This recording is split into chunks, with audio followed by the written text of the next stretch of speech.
Some 1,300 kilometers of road lie between Niamey, the capital city of Niger, and the town of Arlit.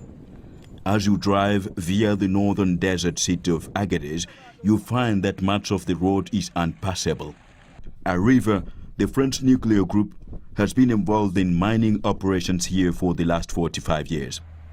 At Arriva's Paris office, the company's communications director, Christophe Noyer, is confident that the hazardous process of uranium extraction in this remote corner of Africa is done according to strict regulations.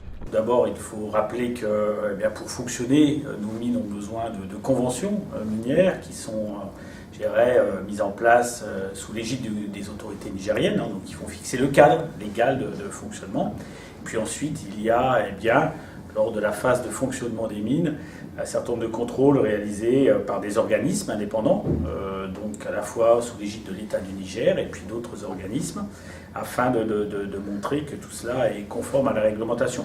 Uranium exploitation around Arlit is carried out by Cominac, short for Akakan Mining Company.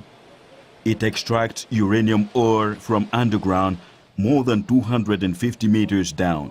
Somaïr, the air mining company, also operates here and is mainly involved in open-cut mining. L'uranite est obtenu après tout un processus de traitement, ramener le minerai qui a des dimensions plus importantes à des dimensions beaucoup plus fines, donc à savoir le concassage, le broyage. Une fois dissous, on passe le produit à la séparation solide-liquide. On obtient un produit qu'on appelle uranate de sodium. Cet uranate est séché, mis dans une capacité de stockage. Maintenant, une fois que la capacité là est pleine, on passe à la mise en fibre d'enfûtage. The two companies produced 4,500 tons of urate in 2012. In total, Arriva says it has extracted about 120,000 tons of uranium from the Nigerian subsoil since it began operating in 1965. The company intends to inaugurate a third mining site in 2016.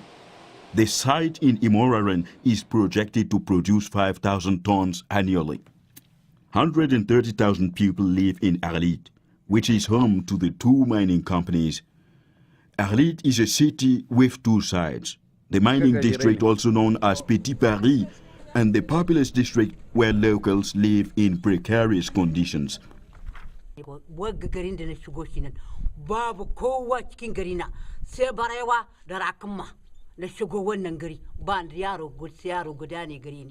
yau yanzu da yana da shukoki na da menene duka an da shigo wannan gari alakai wannan gari yana dadi yanzu yanzu yana dadi ya gaba dadi wannan kamar tada da na haba zance da na wannan yanzu da yana dadi wani wata rana bai da ko dada sallako albarka Allah ke kirmi ina da ke da Arriva says waste from water used by households and factories is processed and then made available for local market gardeners. C'est paradoxal quand Somaïr exploite, soutire, pompe l'eau pendant plus de 40 ans directement de la nappe phréatique et que nous, au niveau de la population d'Arlit, on nous laisse des eaux usées pour arroser nos jardins.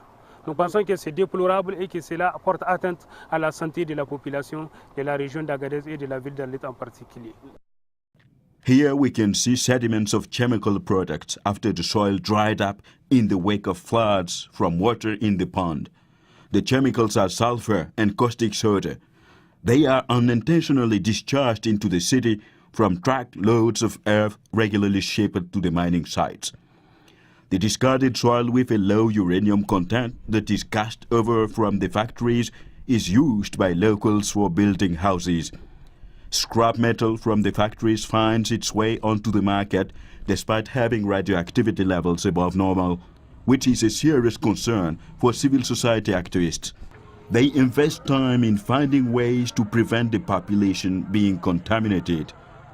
But locals mostly complain about the lack of water.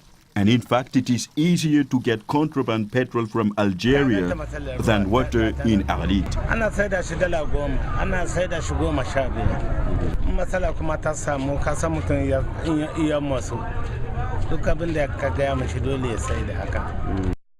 Here, we are at the Arlit hospital.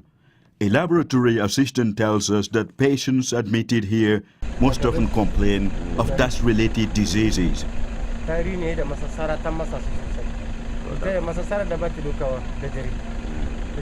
A river says protective measures are safely in place, but cases of cancer-related diseases and a number of deaths among mining employees or former mining employees are causing questions to be asked about the levels of radioactivity in the air and its impact on human and animal lives here in the region.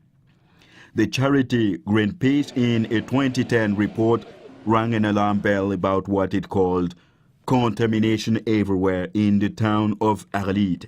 Les gens vivent en toute proximité au niveau de ces résidus miniers, avec des fortes émissions de produits radioactifs. Donc les gens sont irradiés.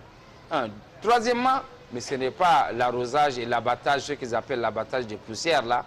C'est vrai que ça atténue, mais c'est clair qu'aujourd'hui, des populations inhalent impérativement des particules solides, donc avec des risques d'exposition. Comme on l'a démontré une étude de Greenpeace, de l'eau avec des quantités de radioactivité supérieures aux normes de l'OMS, il est clair que vous avez des contaminations directes du cheptel par la végétation et par l'eau de boisson. A River's Christophe Neyo disputes these findings. Alors, lorsque l'on fait l'ensemble des contrôles, donc on va faire des prélèvements à la fois dans l'eau, dans l'air, sur le sol, dans l'alimentation, puis il va y avoir des calculs qui vont être faits, et ces calculs montrent qu'on est en deçà des normes réglementaires. La norme réglementaire pour la population est de 1 millisievert, et donc on est en deçà, et donc très en deçà également des niveaux à partir duquel il peut y avoir l'apparition de pathologies. Ce niveau est de l'ordre de 100. Donc, vous voyez qu'on est très en deçà de ces niveaux. Uranium, it seems, has become a curse for residents here. It has repeatedly provided grounds for rebellion, mainly among Tuaregs. 5 workers employed by a river are still held by AQMI, Al-Qaeda in North Africa, since being captured in 2010. And on the 23rd of May 2013, Islamists carried out 2 suicide attacks in the region. One targeted the Somair company in retaliation for Niger and France's involvement in the war in neighboring Mali. Niger is the world's 5th uranium producer, yet the country is at the bottom of the UN Development Index.